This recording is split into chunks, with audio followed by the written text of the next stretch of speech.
very warm welcome to all of you once again. Myself, Professor Nagaraj S. from KJ Somaiya College, Kopargaon. In today's lecture, we are going to study some new important concepts from the electrochemical cells chapter. The concepts which we are going to discuss are conventions regarding sign of EMF, what is meant by single electrode potential, and what is meant by the reference electrode. So these important concepts we are going to discuss in this lecture. Before starting this lecture, please subscribe my YouTube channel and press the bell icon in order to get the notification for the upcoming video lectures on important topics. So let us start this lecture with the first important topic, that is convention regarding sign of EMF. The electrical work performed by a cell with supply of NF coulombs of electricity at an EMF of E volt is given by the electrical work which is performed by a cell is calculated as net electrical work is equal to NFE, where N stands for number of electrons involved in cell reaction, F is a Faraday having the value of 96,487 coulombs, E is EMF of a cell. These are three parameters we have to take into consideration for the calculation of net electrical work given by a particular cell. This electrical work done by cell is on the expense of decrease of free energy. Whenever this type of the electrical work is performed by a cell, there is a decrease in a free energy which is given by delta G is equal to minus N into F into E. After studying this important relationship between the net electrical work to that of the free energy, we have to now look towards the spontaneity of a reaction and signs of delta G and E. This table gives us an idea how to determine the spontaneity of a particular reaction.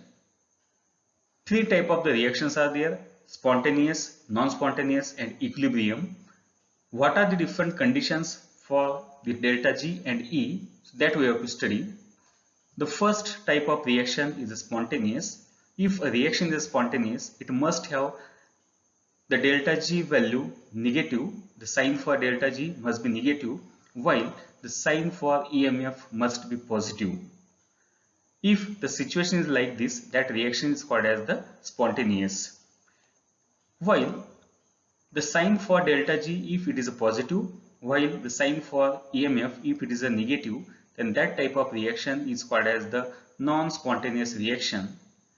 On the other hand, if delta G is equal to 0 and if EMF of a cell is equal to 0, at that situation we can say that the reaction is at an equilibrium stage. So by observing this table, we get a clear-cut idea regarding the spontaneity of a reaction, whether it is spontaneous, non-spontaneous, or whether it is present at an equilibrium stage. So this is a spontaneity of a reaction. After studying this important concept, spontaneity of a reaction, next important concept which we are going to study is single electrode potential, or what is the necessity of the reference electrode. We know very well that the total EMF of a cell is considered as sum of two individual single electrode potential.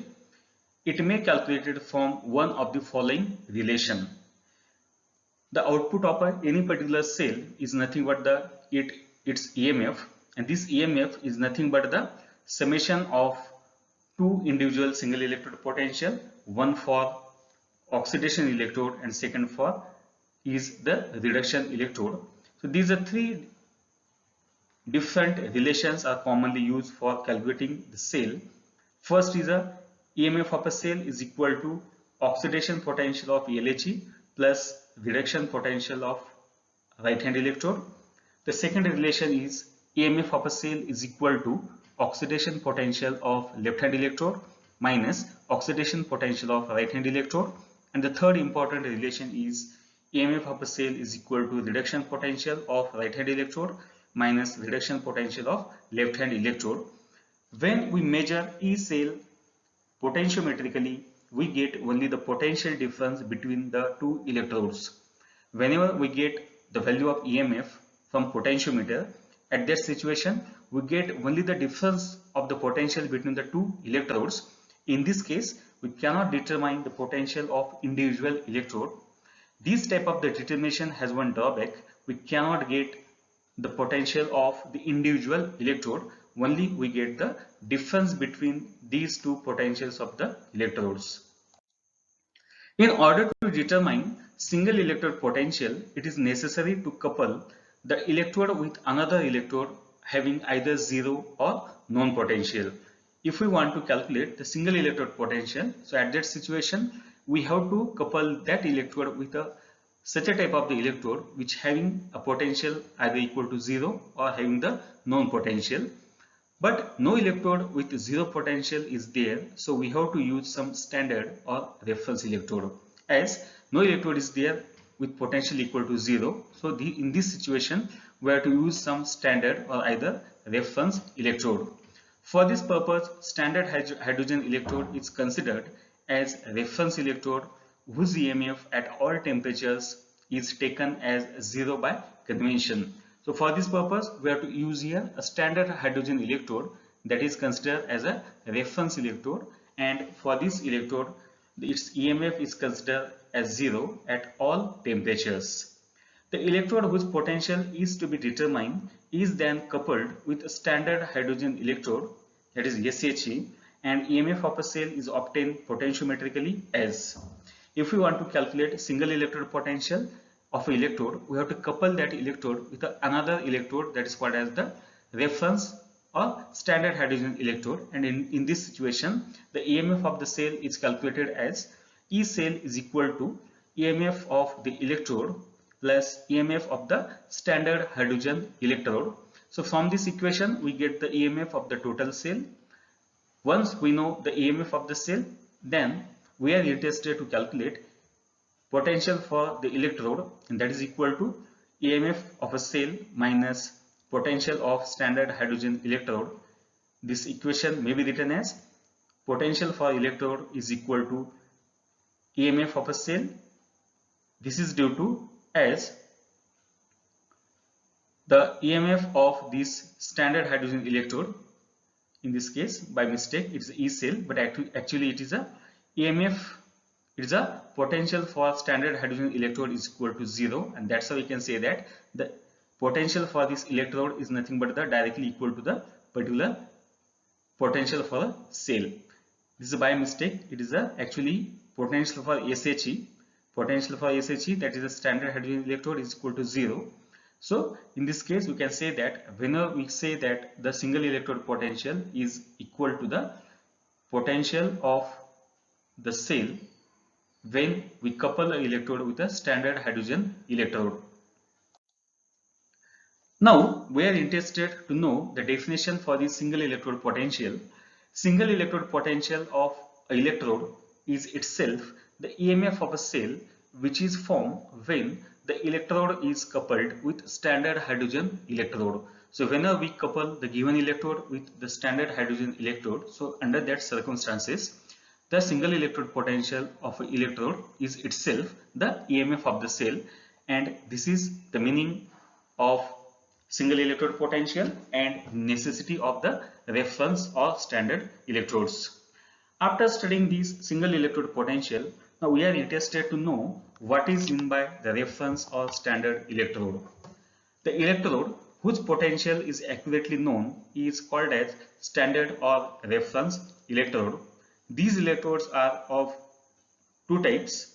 First is a primary reference or standard electrode, and second is called as the secondary reference or standard electrode. Let us look towards these two one by one. The first is a primary reference electrode. It may be called as the standard hydrogen electrode, SHE. This electrode is formed when pure hydrogen gas under 1 atmospheric pressure is bubbled around platinized platinum, which is immersed in a solution containing H plus ions at unit activity. So this is the procedure for the formation of this type of the primary reference, that is the standard hydrogen electrode. This electrode is also called as the normal hydrogen electrode, that is the NHE.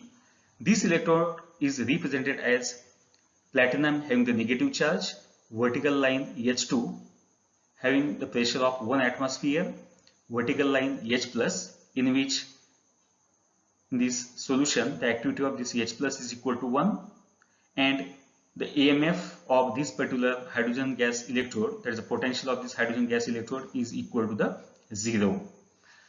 The one important type of this standard hydrogen electrode, that's a Hildebrand type, having this type of the arrangement. This is example for standard hydrogen electrode of Hildebrand type.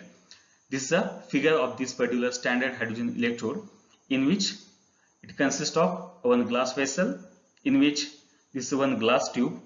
This glass tube having at the bottom part, it having the mercury. This is a platinized platinum foil which is attached to this particular glass tube by the particular connecting wire. In this glass tube, connecting wire is there made up from the copper. This vessel consists of the 1 molar HCl solution. This platinized platinum foil is partially deep in this particular 1 molar HCl solution. From the one arm of this glass vessel, a continuous supply of hydrogen gas having a 1 atmospheric pressure is maintained there. It entered in this particular glass vessel. It get occupied throughout this particular glass vessel. The excess amount of this hydrogen gas get expelled from this particular outlet. So this is a simple arrangement for this standard hydrogen electrode of the type of Hildebrand. This is the first type of the reference electrode, that is a primary reference electrode, and the particular type is standard hydrogen electrode. The next type of the reference electrode is called as the secondary reference electrode, and in that we have to look towards the calomel electrode. These are very stable and good reversible electrodes. These electrodes are very stable and good reversible electrodes as compared to the primary reference electrodes. Now this is a figure for these calomel electrodes, which is called as the secondary reference, in which this is a glass tube. It is a glass tube having a side arm. This glass tube having a side arm is there. In a side arm, the connecting copper wire is there. It is filled with the mercury, above which there is a paste of mercury plus mercurous chloride. This paste is there. This mercurous chloride is called as the calomel, and that's why this electrode having the name calomel electrode. In this mercury, there is one wire made from the platinum is there. In this glass tube, the solution of KCl is there, which is saturated with mercurous chloride. Then this connecting copper wire is there in order to connect this electrode with the external circuit. So this is the second important type of the reference electrode, that is called as the secondary reference electrode and especially it is called as the calomel electrode.